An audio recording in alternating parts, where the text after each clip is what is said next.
Hello, मैं हूं Masoom Raza and welcome back to the channel success night.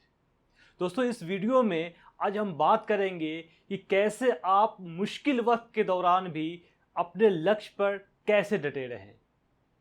दोस्तों, मैं आपको आपके लाइफ के बीते हुए दिनों में से एक दिन याद दिलाना चाहता हूं और वो दिन है 1 जनवरी। क्या आपको याद है कि आपने 1 जनवरी को खुशी मनाने और पार्टी करने के अलावा और क्या क्या किया था? नहीं याद है? मैं आपको याद दिलाना चाहता हूँ 1 जनवरी को खुश होने और पार्टी करने के अलावा आपने कुछ संकल्प लिए थे जिसको न्यू ईयर रिजोल्यूशन कहा जाता है। आपने कुछ गोल सेट किए थे। आपने कहा था कि इस साल मैं इस गोल पे काम करके इसे अचीव करूंगा। क्या आपको याद है कि आपने क्या गोल सेट किया था? अगर आपको वो गोल्स याद है तो प्रश्न है कि आप अपने लक्ष्य पे निरंतर काम कर रहे हैं? क्या आप अपने गोल्स पे फोकस्ड हैं? वर्ल्ड रिपोर्ट्स बताती है कि लगभग 80% लोग जो नए साल में कुछ नया करने का संकल्प लेते हैं वे फेल हो जाते हैं, वो अपने लक्ष्य से भटक जाते हैं और इनमें से ज़्यादातर लोग तो फरवरी आते आते या फरवरी के मिड में ही अपने गोल्स पे काम करना छोड़ देते हैं। आखिर ऐसा क्यों है कि 80%, ये परसेंटेज बहुत बड़ा है। इतने ज़्यादा लोग जो गोल सेट करते हैं वे अपने गोल्स पे फोकस्ड नहीं रह पाते और उससे भटक जाते हैं। इसका सबसे बड़ा रीज़न ये है कि इन 80% लोगों को इस बात का कम अनुभव है कि गोल सेट करने का क्या प्रक्रिया है या फिर गोल्स कैसे बनाते हैं। जी हाँ दोस्तों, गोल सेटिंग का भी तरीका होता है और सबसे अच्छा जो तरीका है जिसे स्मार्ट गोल सेटिंग के नाम से जाना जाता है। अगर तो आपको ये नहीं पता कि स्मार्ट गोल कैसे सेट करते हैं तो आपको यहाँ आई बटन में मेरे ही एक वीडियो में स्मार्ट गोल सेटिंग के पूरे तरीके को एनिमेटेड वीडियो के थ्रू, एनिमेशन के ज़रिए बताया गया है। आप उस वीडियो को ज़रूर देखें। इससे आपको ये पता चल जाएगा कि गोल्स बनाते कैसे हैं, गोल्स सेट कैसे करते हैं। अपने गोल्स से भटकने का जो दूसरा सबसे बड़ा कारण ये है कि लोग अपने गोल्स को जल्द से जल्द अचीव करने के चक्कर में पहले ही दिन से बहुत बड़ा कदम उठा लेते हैं। उदाहरण के तौर पे अगर किसी को वेट लूज करना है तो वे हफ्ते के 7 दिन एक्सरसाइज करना शुरू कर देते हैं और ऐसे डाइट चुन लेते हैं जिसे खाने में उन्हें मज़ा भी नहीं आता हो। वे पहले 4 से 6 हफ्ते तक बहुत मोटिवेटेड रहते हैं और अपने प्लान को एग्जीक्यूट करते हैं।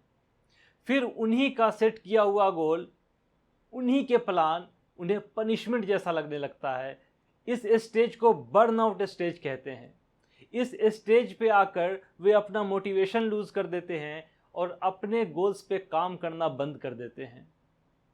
तो आपको पहले ही दिन या पहले ही हफ्ते से बहुत बड़ा कदम नहीं उठाना है। शुरू में आपको स्लोली एंड ग्रेजुअली आगे बढ़ना है।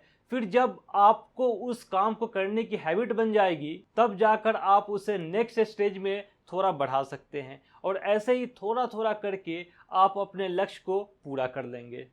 अपने गोल से भटकने का जो तीसरा सबसे बड़ा कारण है वो ये है कि जब हम अपने गोल्स पे काम करना शुरू करते हैं तो जाहिर सी बात है कि उसका रिजल्ट भी हमारे दिमाग में होता है कि यदि मैं इस काम को करूंगा तो मुझे ऐसा रिजल्ट मिलेगा। और जब हमें अपने गोल्स पे काम करते हुए कुछ हफ्ते बीत जाते हैं और हमें हमारे इच्छा अनुसार रिजल्ट नहीं मिलते हैं तो इस स्टेज पे आकर लोग डीमोटिवेटेड फील करना शुरू कर देते हैं कि क्या फ़ायदा इतनी मेहनत करके और जिससे कुछ हासिल ही नहीं हुआ। उन्हें ऐसा लगने लगता है कि ऐसे ही वे सालों भर मेहनत करते रहेंगे और इसका रिजल्ट उन्हें ज़ीरो मिलेगा।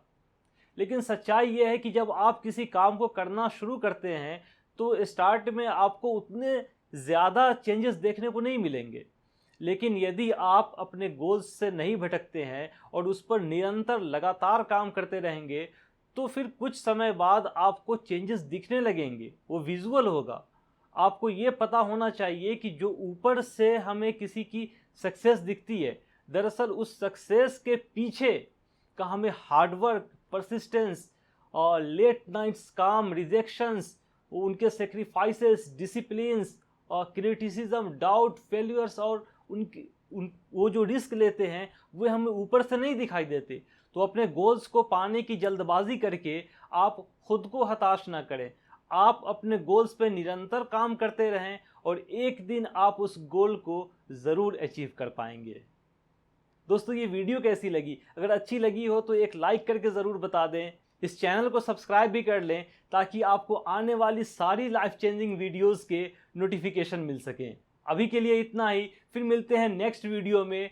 Keep improving.